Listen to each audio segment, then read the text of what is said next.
नमस्कार मित्रों।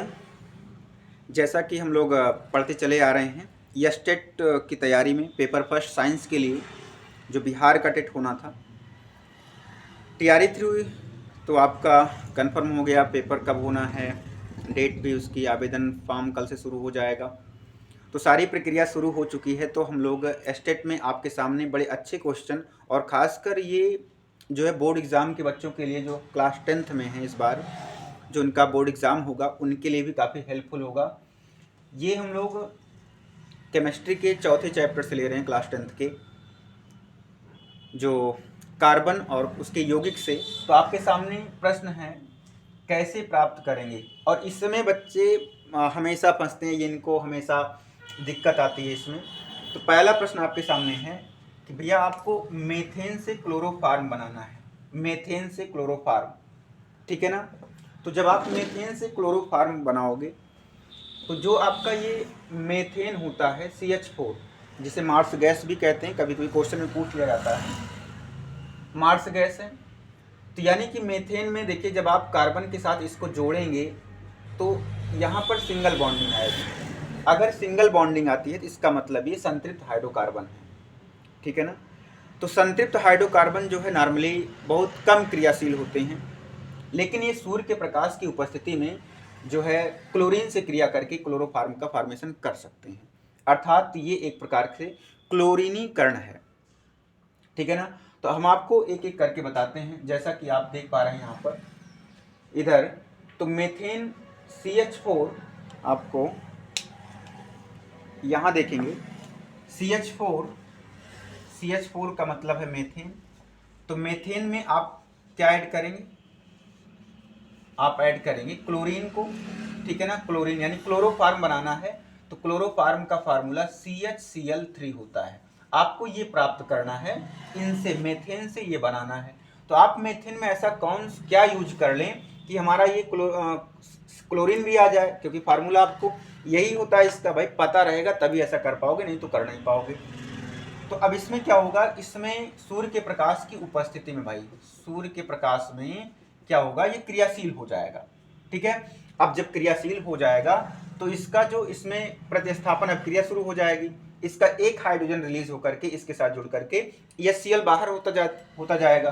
तो यानी कि मान लीजिए हम जैसे कहते हैं यहाँ पर CH4 है, इसको CH3 और H लिख सकते हैं, और प्लस इसको Cl और Cl लिख सकते हैं।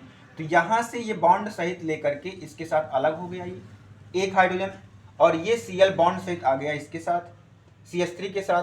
तो ये बना लेगा CH3Cl प्लस क्या बना लेगा भाई, HCl। अब दूसरा स्टेप आपका क्या होगा, यहाँ पर अब ये प्रोडक्ट बन गया आपका, तो CH3Cl प्लस Cl2, वही सनलाइट की उपस्थिति, और यहाँ पर भाई CH3 है। अब ये क्या बनाएगा भाई, यहाँ पर सेम फिर से वही होगा फिर से, तो ये क्या बना लेगा CH2। अब इस बार बनाएगा क्या, CH2Cl2 प्लस HCl बना लेगा, क्योंकि वही यहाँ पर एक हाइड्रोजन इसके साथ जाएगा, एक Cl इसके साथ आ जाएगा, ठीक है। फिर अब आपका ये बन गया, आपको बनाना क्या है, क्लोरोफार्म। तो अब आ जाइए, CH2Cl2 बना प्लस Cl2, अगला स्टेप वही सनलाइट सूर्य के प्रकाश में, तो ये बनाएगा क्या भाई, अब यहाँ पर एक हाइड्रोजन और चला जाएगा Cl के रूप में, तो बनेगा CHCl3 प्लस HCl। तो आपको यही बनाना था, ये है आपका क्लोरोफार्म, ठीक है ना। तो मेथेन से क्लोरोफार्म बनाने की सबसे आसान ट्रिक कि एक एक हाइड्रोजन एक एक Cl से जुड़ता चला जाएगा, और हमें जो प्रोडक्ट बनेगा उसको उसका क्लोरीनीकरण हर बार कराना है, ठीक है ना। अगर एक बार और कराओगे तो कार्बन टेट्राक्लोराइड बन जाएगा यहाँ पर ना। तो आपको ये बातें समझ आई, बिल्कुल आसान सा है। दूसरा, एथेनॉल से एथेनोइक अम्ल बनाना। तो एथेनॉल से एथेनोइक अम्ल बनाओगे तो क्या होगा, आइए देखते हैं यहाँ पर ये बात। दूसरा, एथेनॉल से एथेनोइक अम्ल, तो सबसे पहला काम हम ये करेंगे, एथेनॉल। तो एथेनॉल का फार्मूला क्या होगा, C2H5OH, ठीक है। एथेनोइक का फार्मूला क्या होगा भाई आपका, CH3COOH, ठीक है ना। अगर ये एक क्वेश्चन और तैयार कर लो भाई, परिशुद्ध एल्कोहल किसे बोलेंगे, अगर 100% शुद्ध एथेनॉल है शुद्ध 100% शुद्ध एथेनॉल को परिशुद्ध एल्कोहल भी कहा जाता है। ये क्वेश्चन आप ध्यान रखिएगा, एस्टेट में काफी हेल्पफुल होगा, यहाँ से क्वेश्चन बनेंगे, ठीक है ना। अभी एथेनोइक अम्ल बनाना है आपको, तो क्या करना है, एथेनॉल नवजात ऑक्सीजन के साथ क्रिया करेगा।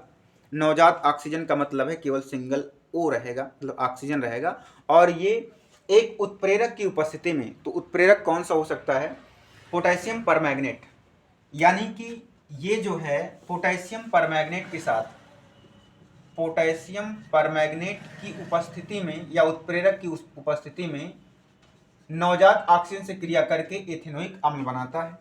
तो एथेनॉल C2H5OH प्लस नवजात ऑक्सीजन, तो ये क्या बनाएगा भाई, CH3COOH प्लस H2O।